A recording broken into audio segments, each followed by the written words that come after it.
All right, welcome back to CTV News Channel. These are some live pictures coming in from the harbor in St. John's, Newfoundland. We can tell you the U.S. Coast Guard, one of their vessels, and at least one Canadian Coast Guard plane is now helping with an ongoing search for a missing submarine, a tourist sub. It's got 5 people on board, a sub that's used to take people down to the wreckage of the Titanic, which is about 600 kilometers southeast of Newfoundland, as you can see there. A search and rescue mission happening today as a result of the sub losing communication. Right in that area where the Titanic originally went down in April of 1912. It's about 12,500 feet below the surface. The submarine itself operated by a company named OceanGate Expeditions, which is now using all of its resources to try and reestablish communication with the sub. Joining me now is Andrew Norris. He's a former U.S. Coast Guard captain. Mr. Norris, thanks for taking the time for us here in Canada. Your thoughts on this story? Yeah, well, thank you for having me. First of all, I'm happy to be here today, but it's a very distressing situation. It's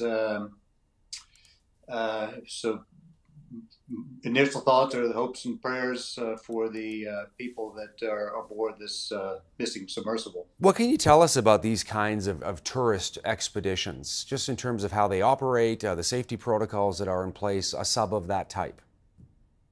Yeah, so the this sub in particular is operated by a company called OceanGate Expeditions. They're not the first nor the only private company that offers tours, deep sea submersible tours of the Titanic.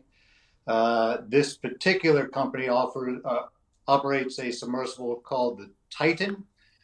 It can carry up to 5 people, 1 operator and 4 passengers or 4 crew, and it's rated to 4,000 meters. The Titanic's at about 3,800 meters, so this submersible is capable of operating down to the depths of the Titanic. It's the only one that this company operates that can even get close to that depth.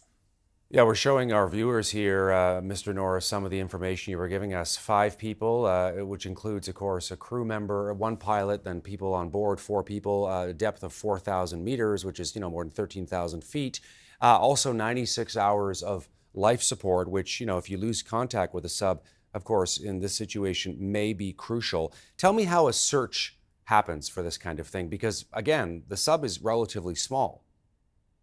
Yes, a search is going to be very difficult. So I heard from the lead into this story that the Canadian Coast Guard, the U.S. Coast Guard have deployed air and surface assets to the area.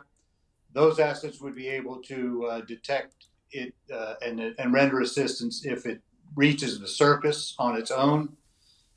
Somehow, other than that, though, if it's a rescue operation to recover it from some depth of the the seabed or whatever, there would have to be specialized equipment that would be flown out to the scene, and that search, the actual locating it, if it doesn't surface on its own, is going to be a very difficult first step, and then there's a lot of other very difficult steps that would have to occur, even if it's located. Based on the experience you had long time with the U.S. Coast Guard, I'm curious what you think that the biggest challenge is right now, in terms of this search. The biggest challenge really is organizationally, I would think, or organizational.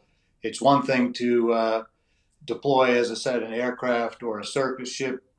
Coast Guards around the world do that sort of thing all the time. That's bread and butter operation.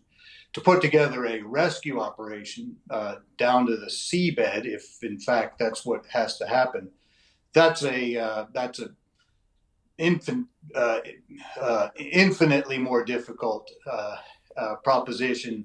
That would involve finding assets that are able to even operate to those depths, coordinating their transit to arrival to the scene, and then coordinating the actual rescue itself within the 96-hour window that you indicated. Yeah, one final question. I'm just wondering, whether these kind of subs have any sort of fail-safe mechanism by which, if something happens when the sub is below the surface, that it automatically, heads upward, to back up to the surface.